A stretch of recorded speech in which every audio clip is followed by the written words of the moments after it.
di bidang cat rambut, aku bukan yang sekolah hairstylist gitu loh. Tapi semua yang balik lagi aku punyain mungkin sebenarnya ya itu mentality nggak mau nyerah. Terus aku pengen achieve dream aku pengen bisa bantu banyak orang kayak gitu. Hello, Latte ID speaking. Please hold on a moment.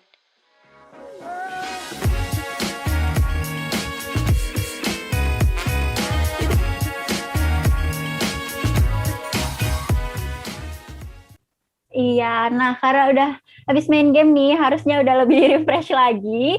Jadi kita bisa Banget. balik lagi ke segmen Bisik Tangis, bincang asik tentang bisnis. Bisik Tangis, bincang asik seputar bisnis. Jadi aku mau nanya-nanya lagi. Aku mau Oke. nanya-nanya lagi nih, Kak. Kakak kan tadi pernah tuh ngerasain bekerja gitu.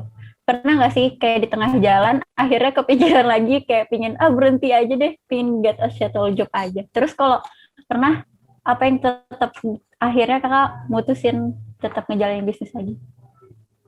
Apa yang bikin Sejujurnya, kakak mutusin buat ngejalanin bisnis? Oke.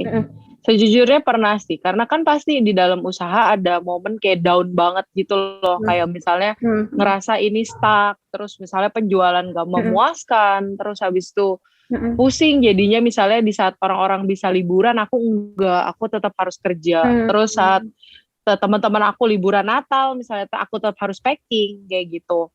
Jadinya kadang pernah kepikir kayak apa udah ya mendingan kerja aja sama orang yang pasti-pasti aja kayak gitu.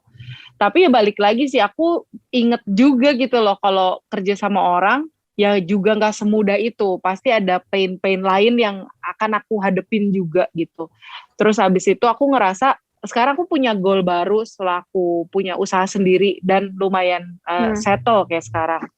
Aku pengen bisa ngasih job, maksudnya buka lapangan pekerjaan ke orang lain gitu. Dan aku ngerasa dengan kerja sama orang itu kayak far from it, jadi kayak nggak bisa gitu. Dan itu sih yang bikin aku punya kick, punya push untuk jadi survive lagi, untuk kayak oke, aku akan berjuang lagi di sini kayak gitu sih.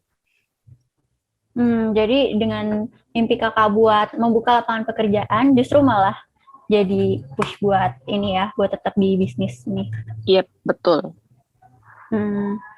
Terus menurut kakak kalau memiliki mindset sebagai seorang pengusaha itu ngaruh nggak sih ke mentality kita? Menurut aku itu ngaruh banget sih.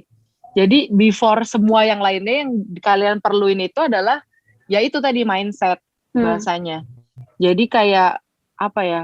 Aku pribadi selalu nganggep diri aku bukan orang yang talented gitu, yang pinter atau yang bisa gini bisa gitu, karena aku bukan lulusan bisnis. Terus juga di bidang cat rambut aku bukan yang sekolah hairstylist gitu loh. Tapi semua yang balik lagi aku punyain mungkin sebenarnya ya itu mentality nggak mau nyerah. Terus aku pengen achieve dream aku pengen bisa bantu banyak orang kayak gitu. Dan itu semua nge-build aku punya mentality yang baja gitu, yang bangkrut kayak yang banyak hal yang susah untuk dihadapin, aku kayak tetap bisa nih, aku akan coba lagi kayak gitu. Jadi tetap penting banget tuh mindset before semua yang lain. Either itu skill, either itu do it atau apa gitu. Menurut aku. Iya, tapi aku juga setuju kok Kak, kayak memang itu mental yang baja, terus dengan mimpi kita itu bakal membantu banget buat tetap maju terus gitu. Terus Kak, kalau kata orang kan pengalaman itu tuh guru terbaik. Ada nggak sih kayak pengalaman yang akhirnya jadi pelajaran banget sampai ngebantu buat ngehadapin masalah-masalah lainnya? Banyak sih sebenarnya pasti. Banyak banget. Cuma apa ya? Kadang sebenarnya justru kalau dari aku pribadi hal-hal kecil sih yang somehow aku jadiin kayak reminder gitu buat diri aku sendiri. Aku sama Bing udah lewatin masa bisnis panjang banget kan. Dan yang aku nggak bisa lupa sebenarnya masa waktu aku jualan tahu bulat waktu itu. Kita jualan tahu bulat itu pakai gerobak di bawah jembatan Roxy Mas. Dan itu tuh aku ingat banget orang tua kita tuh bisa liatin dari jauh gitu kayak sinetron. sambil nangis, kayak nangis gitu. Terus kayak yang feel-nya tuh kayak kenapa sih mama udah gedein lu, udah sekolahin lu, terus lu cuma jadi kayak gini gitu di bawah jembatan Roxy itu gitu. Dan panas kita kepanasan, hujan kita kehujanan, belum lagi kalau ada Satpol PP kita kejar-kejaran. Belum lagi aku goreng tahu sampai tanganku sampai sekarang masih banyak bekas minyak. Terus Bing juga dulu kurus, krempeng, TBC, pokoknya kayak gitu lah gitu. Dan apa ya kayak momen itu sih kadang yang aku selalu inget lagi gitu. Oke, membuat aku di sisi lain inget dari mana aku berasal, jadi aku bisa selalu bersyukur, tapi juga membuat aku mau berusaha lebih lagi karena aku pernah ada di titik yang situ gitu, yang rendah itu gitu. Dan itu juga sebenarnya yang jadi pembelajaran buat aku pribadi kalau nggak ada yang mustahil. Aku selalu bilang ke banyak orang kayak gitu. Jadi misalnya sekarang kalian nih ada di titik terendah kalian kerja pekerjaan yang kalian nggak mau, atau yang mungkin dihina sama orang lain, bahkan mungkin dari keluarga kalian sendiri gitu. Tapi itu tuh nggak mutusin siapa kalian di masa depan, karena tetap jalanin aja yang terbaik yang kalian bisa, nanti akan ada momennya tables turn dan akan ada momen kalian tiba juga gitu. Dan itu semua akan jadi haha momen yang mendewasakan kalian, kayak gitu sih.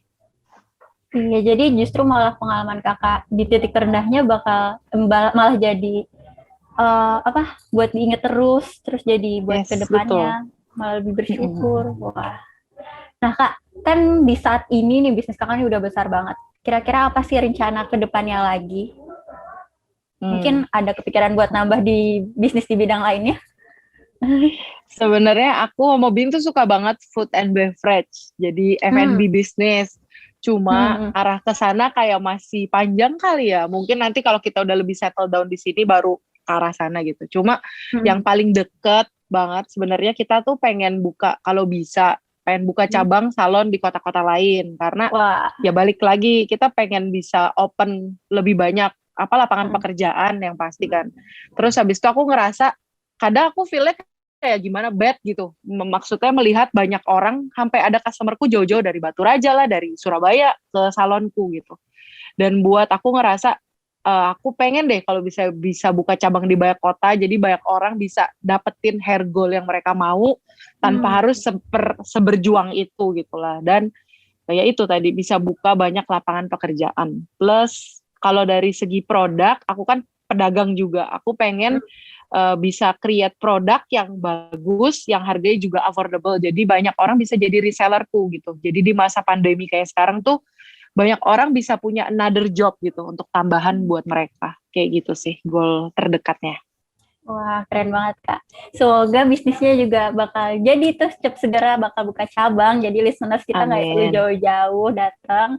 Terus juga semoga Kakak berhasil dengan produk barunya nanti. Amin. Wah, iya. Nah Kak, sebelum kita akhiri podcast ini nih, ada satu segmen lagi, segmen terakhir, yaitu segmen Pulsa, pertanyaan mantul dari pemirsa.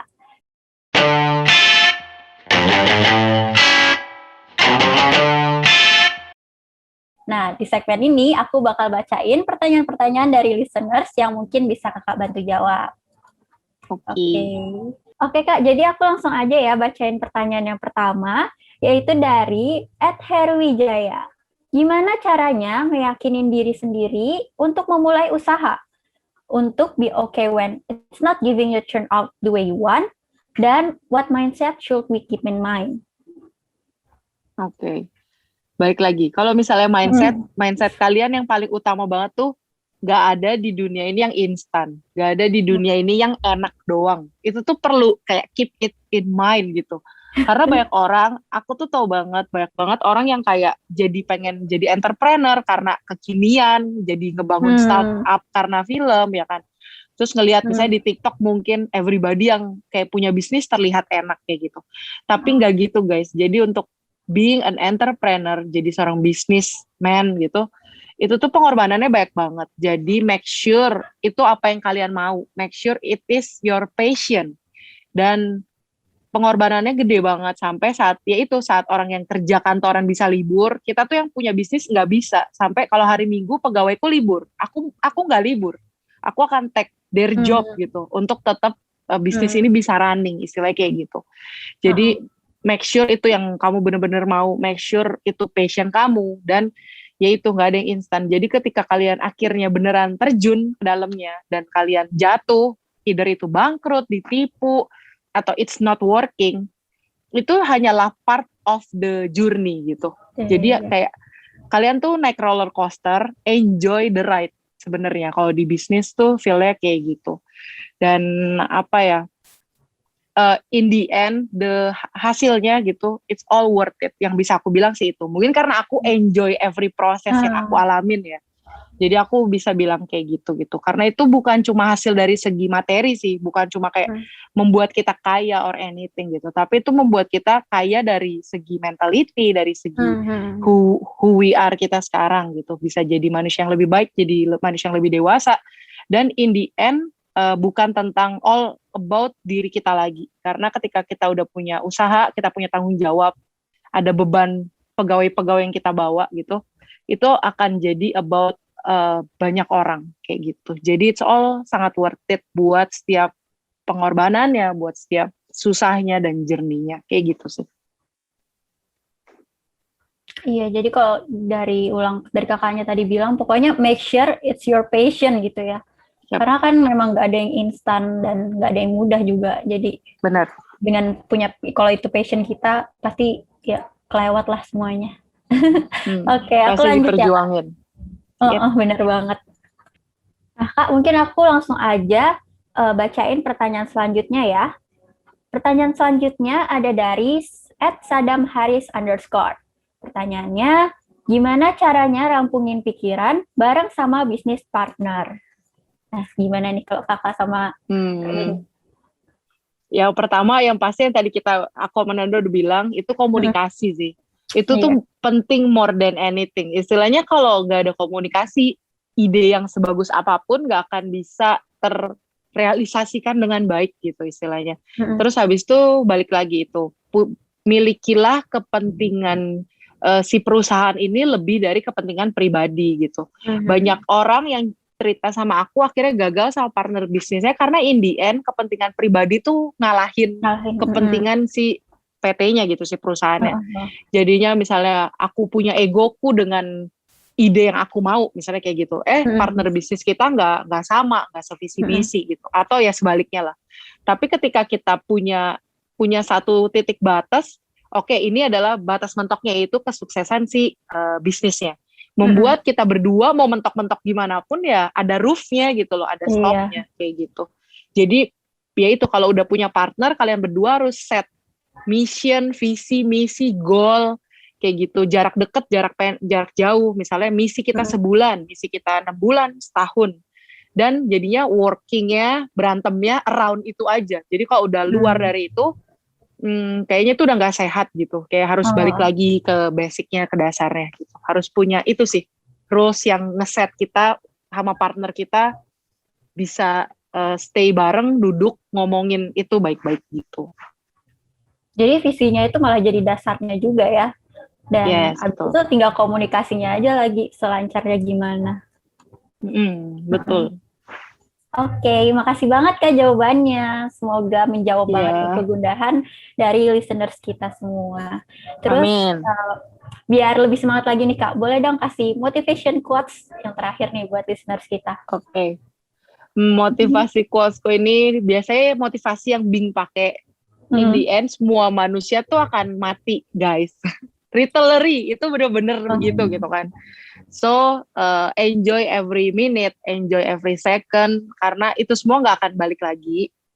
Dan in the end, semua itu, maksudnya semua perjuangan kalian di usaha, either itu bad or good, enjoy every minute of it. Kayak gitu.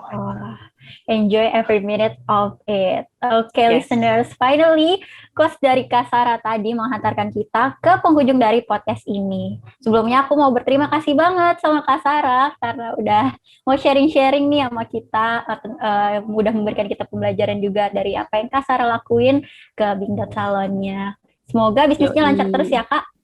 Amin, doakan ya. Iya, amin. Dan semoga listeners juga dapat mengambil segala yang baik dari obrolan kali ini.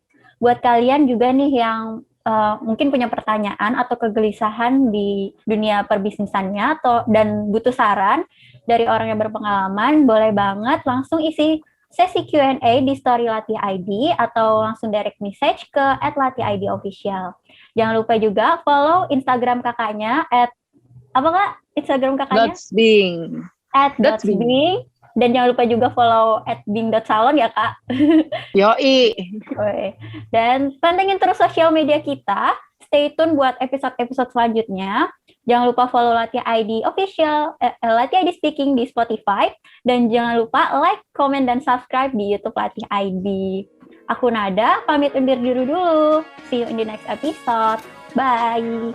Bye-bye.